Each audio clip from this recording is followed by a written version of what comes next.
Hi everyone, and welcome back to Homestead Rewind. Things are looking a little bit shaggy around here. We decided to let the field grow up and let all of these wonderful flowers that grow here naturally bring in pollinators to make our garden stronger. As you can see, the sunflowers are starting to droop now, and I've got to get something done with that. Come along with me and I'll tell you all about it.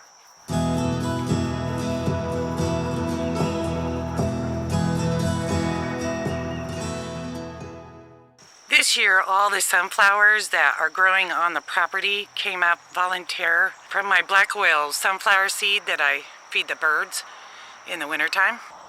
They just popped up everywhere, especially in the gravel that we put down for the driveway.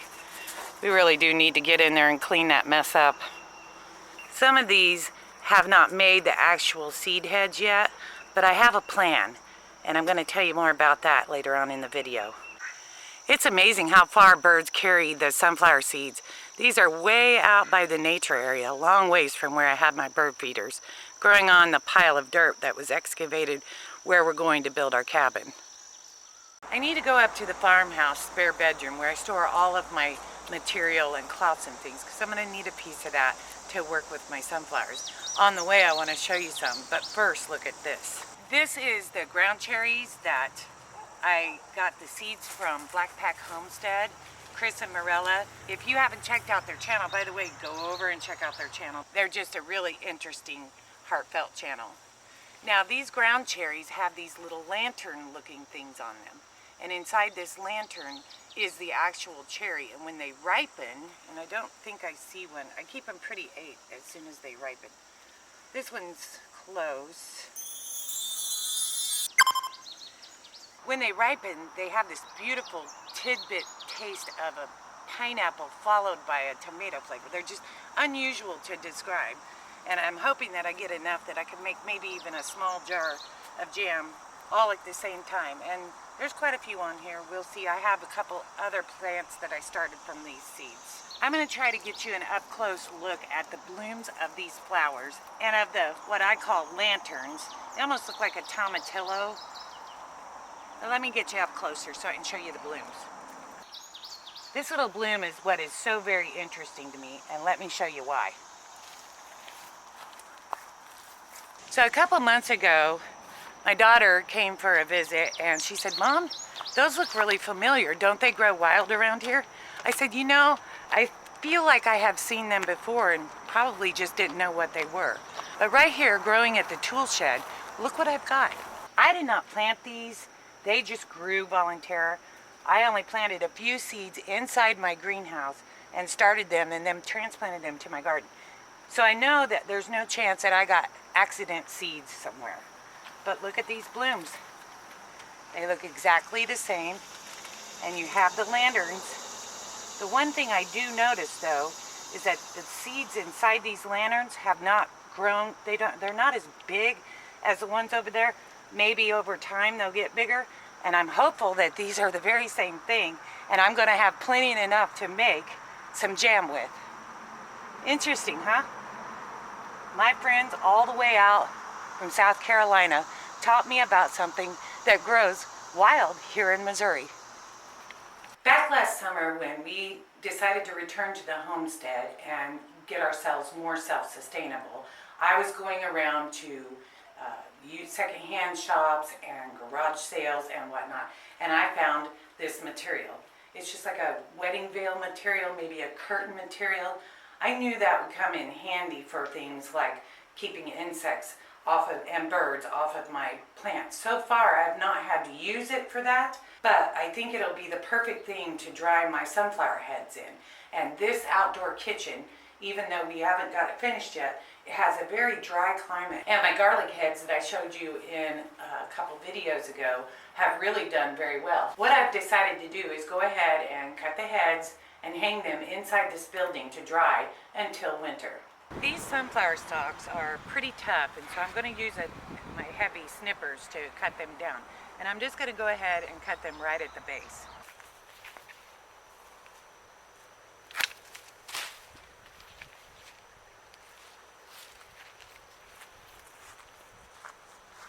Now you can see that when I peel this away, underneath there are all the sunflower seeds.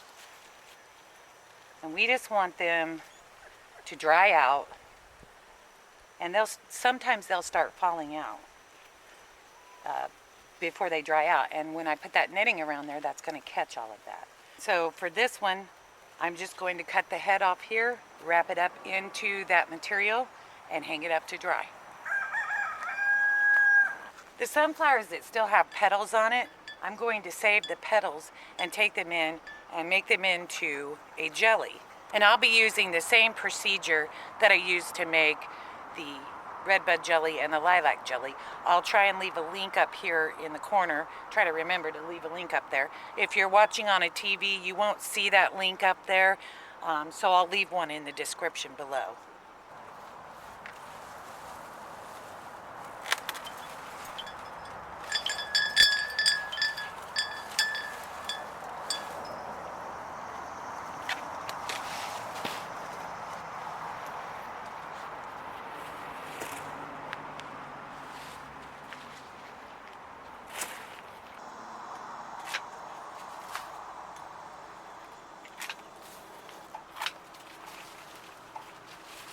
This one looks pretty healthy and it still hasn't opened all the way up, so I think I'm going to leave that for later.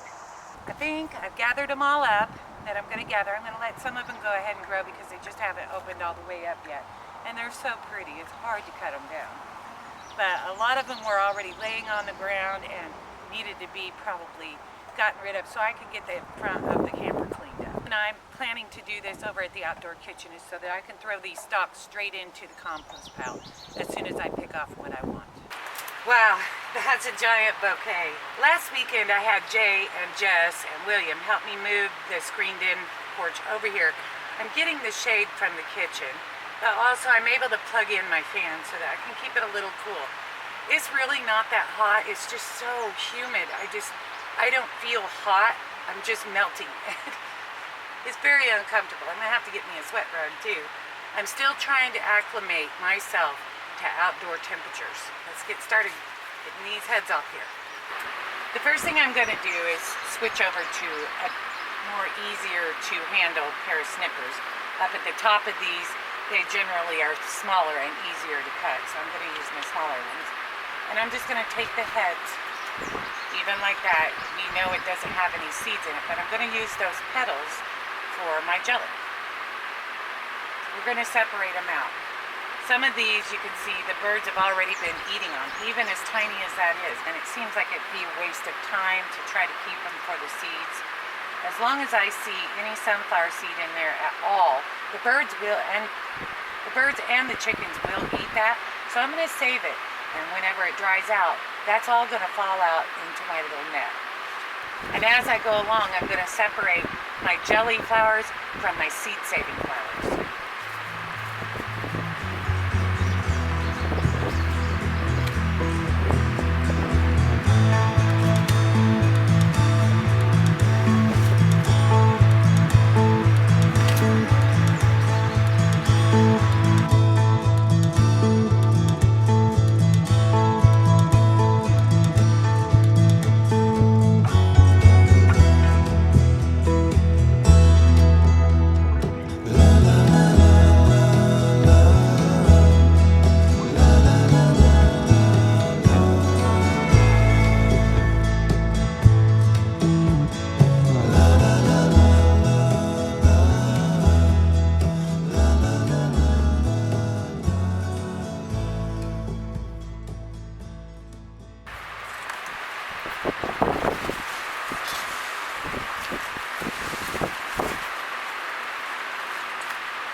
Speaking of my compost pile, look at the tomatoes that are volunteer growing, and potatoes too, they're blooming.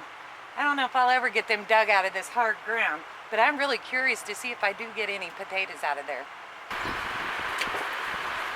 Now I'm just going to trim them all up and wrap them up in a piece of this so I can hang them up in the rafters.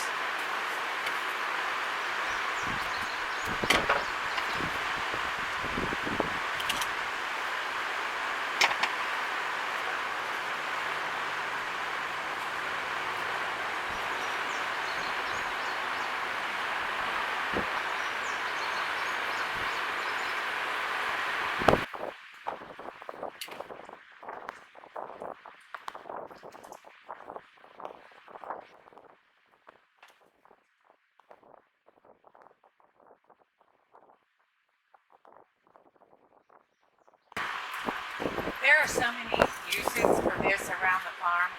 If you are ever out at a garage sale or the secondhand store, I encourage you to pick that up. I can use that as a cheesecloth, not really for hot things, but for cool things that need to be strained. I'm thinking maybe my cottage cheese, if I ever decide I want to make that, or my farmer's cheese. Roll is going to last me a pretty good long time. And when I get done drying the seeds out, I can just throw this in the washer and use it again for something else. Repurposing.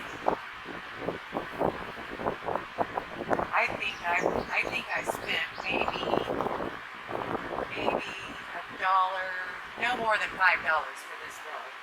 No more than that. Have these stringy things that are kind of hard to deal with. After I've cut them into squares to use for this purpose, once I wash them in the washer, I think they'll stop stringing out. We'll see. I may have a whole mess in the bottom of my washer. If I do, I'll update you guys on that. Just maybe something that I have to hand wash. These smaller ones, I think I can put several of those into one thing, and they'll go ahead and dry just fine. To some people, it may seem like it's not worth the time and effort, but for me, I find joy in saving these seeds to feed to my birds this morning. I just want to make sure that I leave enough that I can tie it to my 2x that I'm going to run up above my rafters with my outdoor kitchen.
That was a little tricky.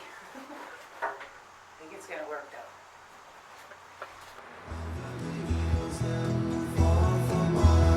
She's waiting for love to be realized. I'll send her my heart covered as a gift, and hope that you'll take it into her side. La la la la la la la la la la.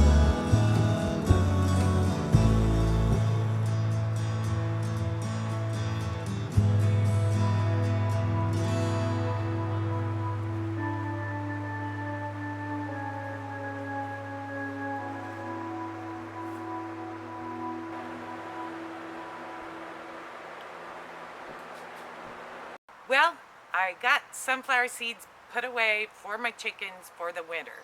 It's probably going to be the coldest days that I put those sunflower seeds out for them, just to remind me how hot today was. I want you guys to know that I really appreciate you watching my videos, and I love seeing the comments, knowing that you're there. Don't forget to like and subscribe on your way out, and share this video with someone if you think they might be interested in my journey. Be sure to stay tuned for my next video. It's coming soon. The Lizzies have got themselves in trouble. Until next time, love and peace to everyone.